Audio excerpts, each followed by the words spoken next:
So, welcome to today's Thursday group call. Today, we're going to go, well, pretty much how to deal with stressful situations because they're bound to happen, but we got to deal with them, right? And this is a lot of people's downfall. You can have like a nice week, a perfect few days, and then something comes up and then you mess it up, right? And you kind of relapse, or not even relapse, you just continue doing like you just been off the whole week, right? Or you've been off the rest of the day. So, this is pretty much how to not do that and more importantly, obviously not allow food to control you because that is going to be like the end goal.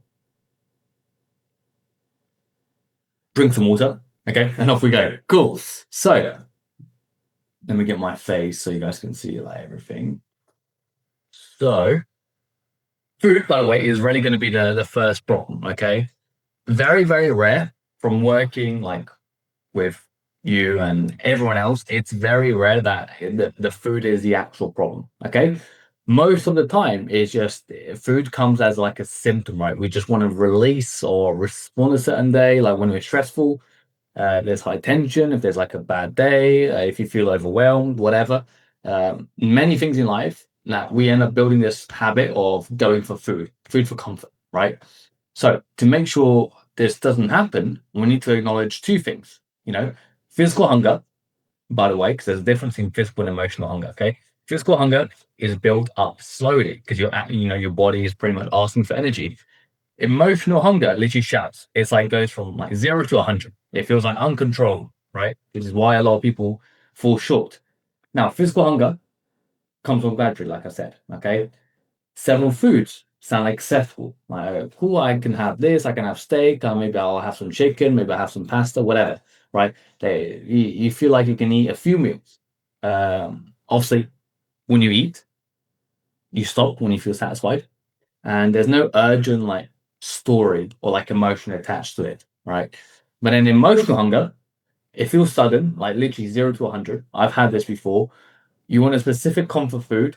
Some people it's like sweets, some it's like chocolates. I remember me in the past, it was like Skittles or like sour patch, anything that's like sweet, not chocolate, like sweet. That was like me. Okay. You eat it beyond fullness. Like I remember eating those sweets and I'd feel full, or even feel sickly to the point there's so much sugar, and I'll still keep eating it. And then often it will comes with I deserve this, or I've eaten through the bag, so I might as well finish it. And you give yourself all these excuses to why you're doing it, even though in the future and deep down it's not going to be any good for you. Okay, those are the two main differences. Because if you're just hungry because it's your physical hunger, then that's a different. Well, it's not a problem if you're eating right, if you're having a macro your calories and the volume is right on the plate. But emotional, it's very easy to detect if you pretty much feel at least like two of these, right? But cool. We can't do, okay, we cannot do is interrupt a pattern you refuse to notice. The first thing is just put your hands up and like own it, be like, cool, I have a problem. That's like the biggest thing that most people skip out on is like just putting your hand up and be like, this isn't an issue. And if you don't acknowledge it and you refuse to accept it, then you will always live in this fantasy world and pretend it's not there. Okay. So the first thing you got to do, if you want to follow these steps and make sure you start actually improving, is four things. Okay. Name the situation before trying to fix the food. So before thinking, oh, the food's the problem, try and fix your situation. Okay.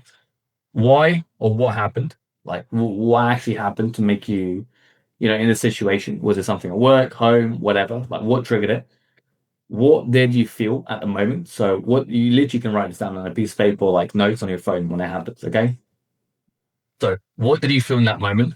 Like were you just like overwhelmed, disappointed, etc.? And then what story did you try to tell yourself about this? So like in the situation, did you try and like lie to yourself? Were you honest?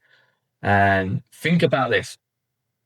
If you want to fix, if you're like angry or exhausted, lonely or stressed, whatever, okay, what actually would what actions would you have to take to actually get rid of this feeling? Not just plaster over it, because by eating food that you're not supposed to, or like going for comfort food, you're pretty much putting like a plaster over it, right? And eventually it'll come back and bite you the next day, next few hours, and you feel like crap again. Okay. So you got to be like very specific, or like, what do I actually need to do to solve this or to better this? Okay, we'll go into that in a second. Okay, various things you can do. to overcome these. Okay, but yeah, and then the final little point, just make sure you don't just generalize it. Be very specific. The more specific, the better. And this is in like all terms of fitness. All right, every time there's a problem, you want to be very specific with the problem. Like isolate the problem, so then you can isolate a solution. So if you're stressed, tell yourself: was it anger, lonely, exhausted, disappointed, bored, overwhelmed, whatever? Okay, and identify the actual feeling and an issue. Okay, that's going to allow you to, be specific with something. Don't just be like, oh, I was stressed, because stress can mean so many things, right? Same thing with people saying, I want to lose weight, but why? Okay, I speak to every single one of you guys. Why do you actually want to lose it? Because those are the things that actually matter. The number on a scale, it's cool, it'll go down and whatever, but if there's no significance behind it, then you kind of just end up not doing the things you should. Okay, so that is important. Same thing here with stress. Now, what you can do before you fall to temptation, you fall to go and eat and overeat or eat chocolate, eat sweets, try this 5-step method, okay? To try and at least, because the thing is, you're not going to be perfect, right? This is going to be something that we have to practice, coach, and it'll take time, okay? But you do want to use like a method that at least trains your brain to have like these new habits or a better way of dealing it. Okay. So first one, just pause for 10 minutes. Okay. If you tell yourself, I'm having 10 minutes to do this and to think about this, that's a start. That means you're not reacting. Now you're thinking about something. You're not, sorry, not acting. You're not reacting. You're going to act on it. Okay. Very different things. Second thing, A, acknowledge the emotion. Okay. Acknowledge it, like we just said. Don't just say stress, acknowledge it.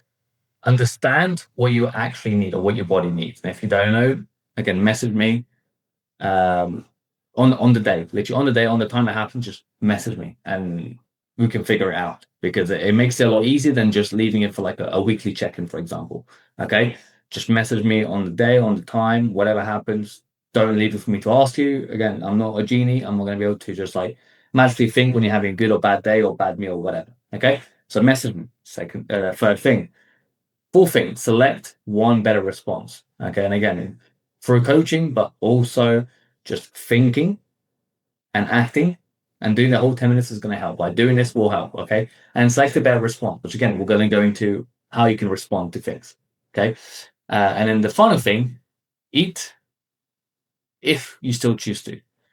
So if after all this, after everything we talked about, and you follow all these steps, if you still feel like you want to eat, okay, and you feel like you can't get over it, cool, admit it. But again, it's a step in the right direction, because sometimes it's going to work, sometimes it isn't. But if we can just be 10% better every single week, every single month, then over, practice over the months, you're going to get to a point where you naturally overcome this. Okay. That's the important thing. Okay. That you overcome this, because you're not going to be perfect all the time. Right. So the way you want to match the responses to the real need. Okay. So this is the solutions. Okay. Many solutions I like. Some of you have used it. I've coached some of you independently saying, try and do this better. And these are it. Okay. If you feel overwhelmed, write down the next 1 to 3 actions, right? So if you feel overwhelmed with work, I pretty much do this every day, because if I didn't, I'll be overwhelmed. Okay. So pre-overwhelmed this works as well. I'll get a list and write my to-do list. I won't write in the important order, but first I'll just write everything I need to do. If it's only 1 to 3 actions, you can do that as well. And then I'll reorder it in priority order. Or like what's most important, what's the next most important thing, and so on. Okay, if you're doing 1 to 3 actions, just write down what's the most important thing that I need to do next. Like, what's the next most important thing? Forget about the 10 things that are in your head. Just what's the next important thing, so you don't go off and do something else or take out on food. If you feel angry or tense, again, brief walk is good. Just go and take literally a walk if you can. Breathing. Okay, I feel breathing is so underrated. There's many different breathing videos out there and whatnot. I like box breathing, and you can do it on the fly. It takes like 5 minutes max. But again, breathing is so underrated. Like, breathing is literally connected to your nervous system. So if you do some breath work, you can literally calm down your nervous system. Okay, go and train. If you can literally go gym, if it's like on a weekend, just go and do something. Go and exercise. Not even just the gym. If you need to go for a run, go for a swim, whatever. Okay. Or just step away. If it's something you can actually control and step away from a situation, step away. Okay. Just step away, walk, breathe. You can do all of them. Okay. Do all of them and you will feel better. Okay. Third thing, if you feel lonely, just call or message someone. It feels like it's lonely or like you're on a weekend, some maybe you see Instagram or everyone's up to something. Just call or message someone. Like most of the time, someone else is also doing nothing nowadays, or just like scrolling on social media or whatnot. So it's like if you just call or message someone, I feel so again really underrated. I remember everyone used to call and phone each other like randomly. I feel that's done less and less and less. Uh, just do it and you'll be surprised. You just have a good chat. I know it sounds like so simple, right? It sounds like something that's like cool. Like, of course, I could just honestly do it, try it, and then come back to me and be like, yeah, you know what? The simplest things sometimes are the ones that just do work. So that's one of my favorite things. I'll just call family randomly and be like, I haven't spoken to this person. Let me just go and call them. And then we end up speaking for like half an hour, 40 minutes.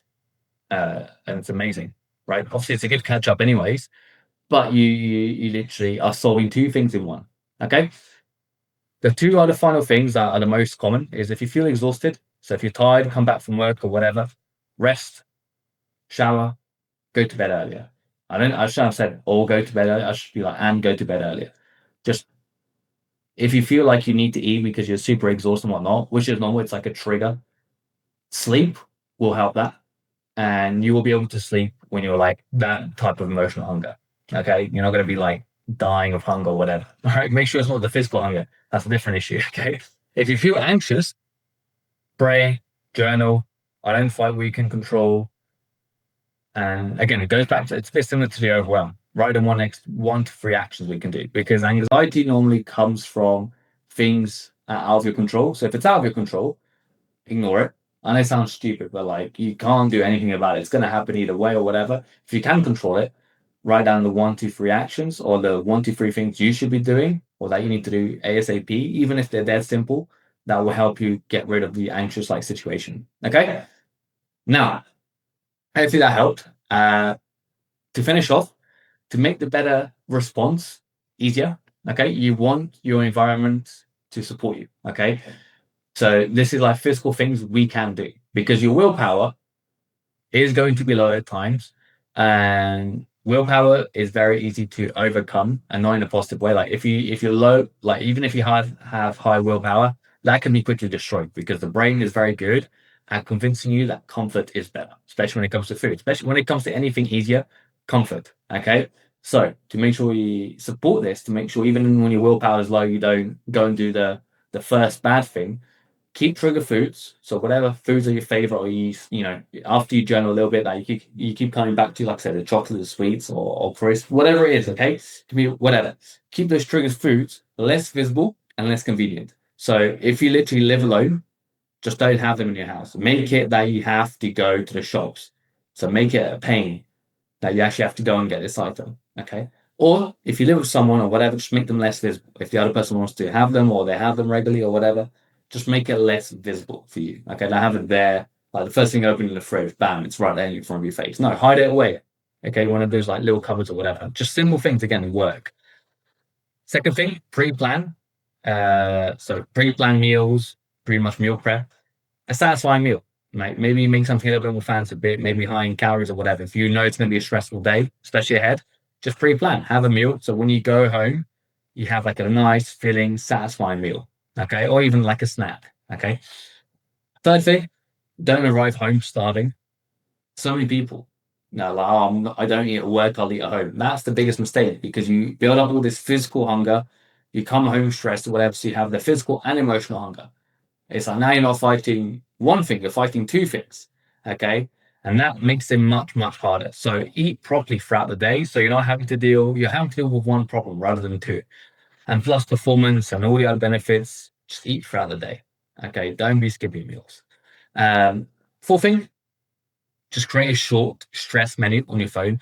So this doesn't work for everyone, but some people, if there's like certain healthier snacks that you can have compared to like the usual snacks, just have like I call it like, yeah, whatever you want to call it, like a stress menu. So like maybe a 5 top favorite meals or 5 top favorite snacks are like healthier compared to something else, right? Maybe than a full fat ice cream, you have like ice lollies at home. So just something that is gonna like help you, okay? Kind of if you do just go and end up like failing, you at least go for something that's a little better. Okay, so there's always like a mini win you can do. Okay, and then the final thing, protect your sleep. Sleep, if your sleep is poor, you're going to be craving more food. You're going to be more angry. You're going to be more moody. You're going to not think as well. You're going to be reacting emotionally more. So, like, sleep is the foundation. Get your sleep right. Okay. And also, fatigue makes everything a lot louder. Okay. So, if you're tired, again, if you feel weak, whatever, like sleepless feeling you're feeling, that is going to make things a lot harder. Okay. And that is probably like the biggest thing anyone can work on, and sleep. If you sleep, you will feel so much better, and you're going to be making more logical decisions. And now, finally, to round it off, okay, um, 2 things that we want to remember, and this is why we want to practice this. A man without self-control is like a city into a city broken into and left without walls. Okay, so this self-control that we're going through, it's not like an optional thing that, oh, maybe I can like start work. This should be like priority, because once you gain self-control, the theory becomes so much easier to like ace. Okay, so if you fix and you start working on this, and you actually do this, when it comes to the theories, when it comes to your day-to-day life, everything's going to be a lot easier. Okay, I know a lot of people speak about, oh, do this perfect plan and what this, what not, and the reason why that can work in the short term, but will never work in the long term, is because you have no foundations built, and when things go to shit, they'll go to shit. So what we want to do is make sure we actually control ourselves. Okay, and like I said, remember, if you do fail, on those times that you're not able to do any of these things, or you are and it doesn't work for maybe the first few times, or sometimes it does, sometimes it doesn't. That's natural path. Okay, when it doesn't, just remember this: one emotional meal, or like one, like falling into temptation or falling into stress, doesn't require you to then bin off your whole day or week. Okay, it doesn't mean now I've had an emotional day, it's fully over, that's it, I'm done. Okay, if one day goes bad and you kind of fuck it up, it doesn't mean you have to turn into a whole emotional week and you like give up on everything and start next month or next week. Okay, take it meal by meal, not day by day, meal by meal, and situation by situation, right? And that is pretty much the blueprint. Okay. Now, one last little thing, for my clients or anyone watching this in the future. Okay, I do have like a very simple. I literally created literally earlier today, because I did this all PowerPoint. Like, it would be really easy to just add. Okay, all these things you can pretty much do in your notes in your head and practice, but I have created, and just message me if you want this. Okay, simple personal tension plan. Okay, or personal stress plan, whatever you want to call it. Okay, message me and I'll send you the document. It's literally 4 just questions. You can then copy and paste this into your notes, and you can add things in it. It just makes it so it's all tabbed out. If that helps, then we can do that. Okay, but yeah,